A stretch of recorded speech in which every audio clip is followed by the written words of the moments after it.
Hello, welcome, and thank you for tuning in to Standing Ground Media. Back on May the 3rd, 2018, I uploaded a couple of videos which went over a long-distance photography experiment that I did involving 12.8 and 17.7 miles.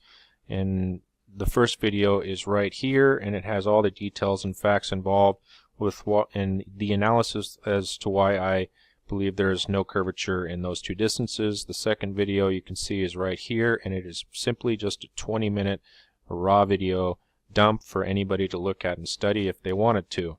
About a week after I uploaded these videos, an individual, which was obvious to me, trying to defend the heliocentric model, brought to my attention after some back and forth between the two of us two things that I need to correct today, which I don't think he understood were in the flat earth benefit, but he brought them to my attention nonetheless, and I want to go ahead and make those corrections and show you how they actually go for the flat earth benefit and not the heliocentrist benefit. The first detail that he brought to my attention involves the amount of rock that the lighthouse on Patos Island, which is called Patos Island Light, stands on. Now, I said in my videos that it stands on 10 feet of rock, and I was certain of this from my experience driving around this lighthouse countless times in my boating and fishing adventures. And also, I swore that I had read that in my research for this project. However, it turns out that this individual is right and I am wrong. The lighthouse does not stand on 10 feet of rock. It stands on 14, and we can get that answer right here on usbeacons.com about Patos Island Light, where it talks about the focal plane above mean high water, which means high tide, is 52 feet tall. The tower height is 38 feet. You take and subtract that from 52, and you'll get 14 feet, which is the rock base that lighthouse stands on.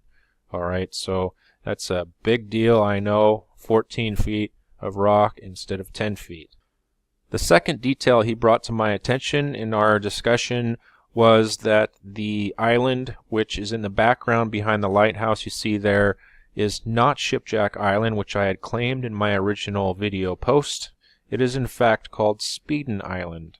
I was certain that it was Shipjack Island simply because every time I go boating around that lighthouse point, the immediate island on my right that I'm looking at, the closest one to my view, is Shipjack Island. So when I did my mock-up in Google Maps and drew my distance lines together, it was apparent to me that what I was looking at was Shipjack Island, as you see here.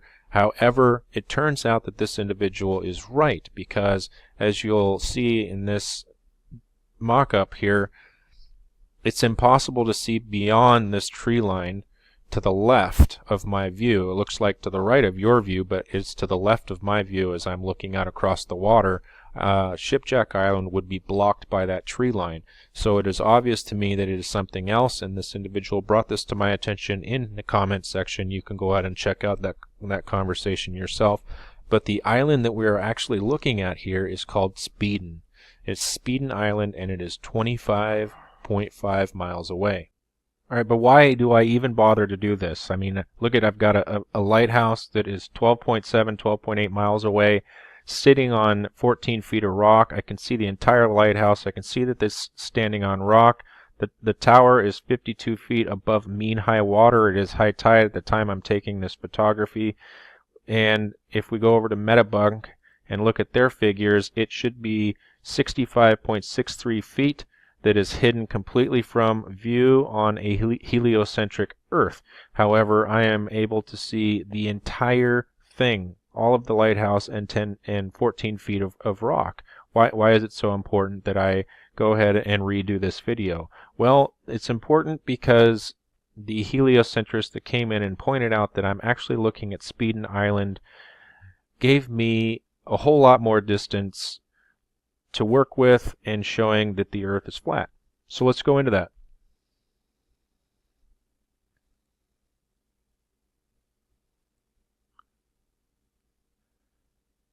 Here is Speiden Island at 25.53 miles away You can see here the islands that I'm taking these pictures from. I am over here in Birch Bay at Sunset Park next to this boulder that I documented in the previous film. There's my line of sight past the tree line that's indicating that I can't see Shipjack Island right there. So everything that is going to be visible to me is going to be on this side of the line, and that is on Speiden Island. So Speiden Island has some interesting topography, and let's look at that. Here we see a topography map of Speiden Island, and the line of sight that we're looking at falls right at this point here, which is the shallow part of Speiden Island, that if you follow the 100-foot line, and these are 20-foot increments, you get a roughly 150 foot at the highest point right there of altitude of this stretch right here, where there's a landing strip beyond a tree line which exists right there. Let's go ahead and show you that on the satellite footage. See, there's the airstrip and the tree line in question. So this area right in here is on average 150 feet in height, and we can see that back in our video. So everything over here is 150 feet tall. So you're looking at trees. If you add, to be gracious on the islands, they grow about 50-60 feet tall. So 150 plus 50 to 60 feet, you're looking at 210 feet. So let's go back to Metabunk and see how much of that should be visible. Alright, 2¼ feet is the viewer height, and we're looking at 25.53 miles. Alright, it should be hidden behind 317 feet. With the standard refraction argument that they always want to use. However, we just talked about 210 feet at the top of the tree line. Wait a minute, that doesn't make any sense. Why doesn't it make any sense? Well, because that's over 100 feet of missing curvature. Alright? Those trees right there should be hidden by over 100 feet of curvature, and they're plainly visible in that original footage that I shot on May 2nd and uploaded on May the 3rd. Now I'm going to go into how I've redone this experiment by moving upwards on Sunset Beach so that I could actually get a vantage point of both Patos Island Light and Speiden Island in conjunction with Shipjack Island. Okay, so going back to Sunset Park, this is the boulder where I shot all of my original footage and uploaded on May 3rd, 2008, just a few weeks ago. I shot all my footage from this area right next to the boulder, and I'm very thankful for this heliocentrist that pointed out my errors, because he caused me to think in readjusting the premises of my original video to go ahead and walk up the beach here to go ahead and see if I could get a better vantage point of Shipjack Island, which I had originally made in my video claim on the 3rd. So let's follow that vantage point that I moved up the beach to, and we'll first see that Patos Island comes into view right here, and there is the tree line, so anything to the left of my view would be obscured by the tree line. Alright, so you can see here that by moving up the beach like I did, I'm going to be able to see a little portion of Shipjack Island, which is perfect, because if I continue on down, I can also see that shallow point of the island with the airstrip from my vantage point. Okay, so let's go ahead and take a look at the footage I shot yesterday, which was May 27th, 2018, just a few weeks after the original footage. You'll see I've got the front leg of my tripod in the water. I'm going to show you It's 68 degrees. The humidity is 43%. Winds are light, about 5 miles an hour, and it is 6:18 p.m. Skip ahead to Patos Island because I did a pan of the whole area. Okay. There you see that we've got the lighthouse in view, the rock is in view. There is the edge of the tree line of Patos. There is Shipjack Island behind. And then behind Shipjack and the rock of Patos is the low elevation point on Speiden Island. And we had really good visibility yesterday. I even shot the Olympic Mountains, which are about 80 miles away, which I'll get into in a different video. But clearly you can see the colors even of that rock that the Patos Island Lighthouse stands on. There's no question in the different hue here that you're looking at a separate island beyond the tree line of Patos, and that is Shipjack, and then even further back is that Speiden Island.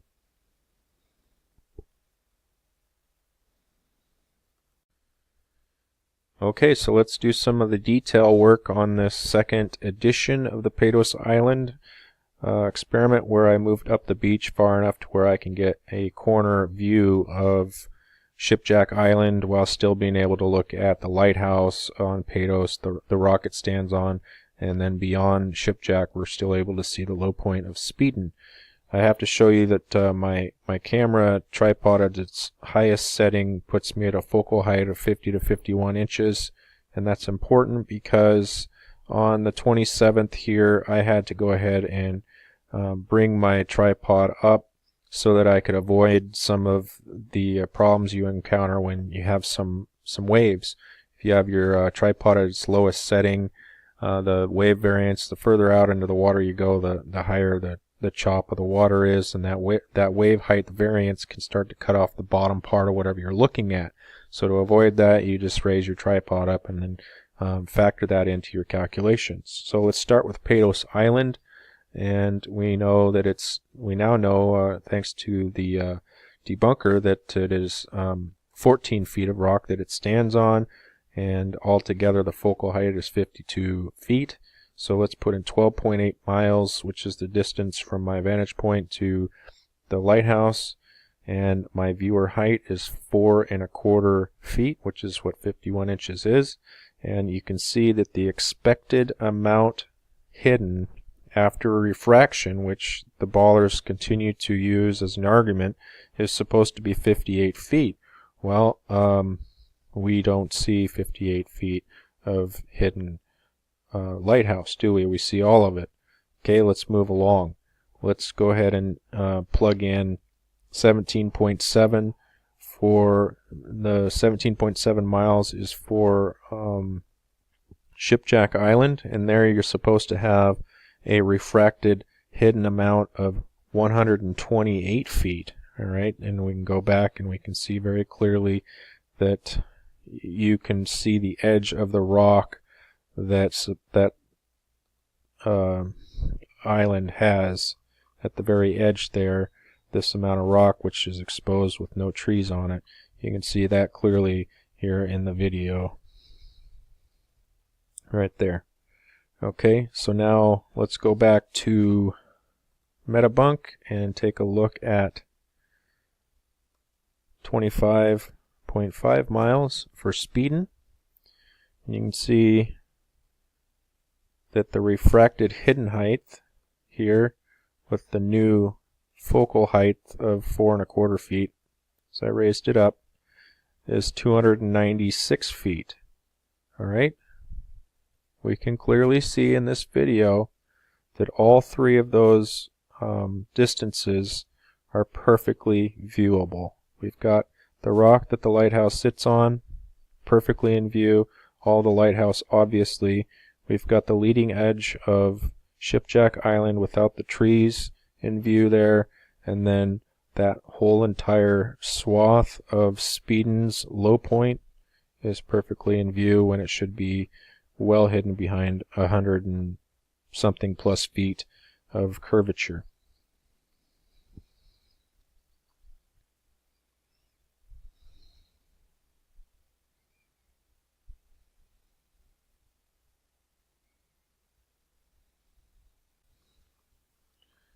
Okay, so wrapping this up, moving up the beach, well up the beach from this original boulder to get a viewpoint beyond Patos,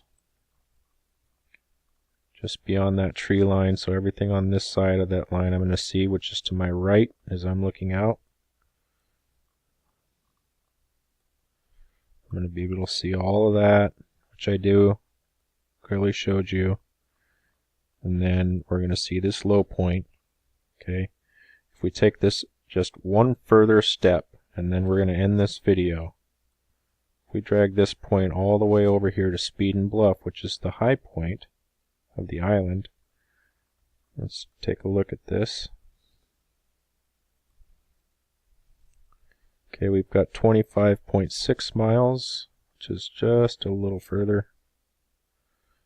And the expected hidden area is 299 feet.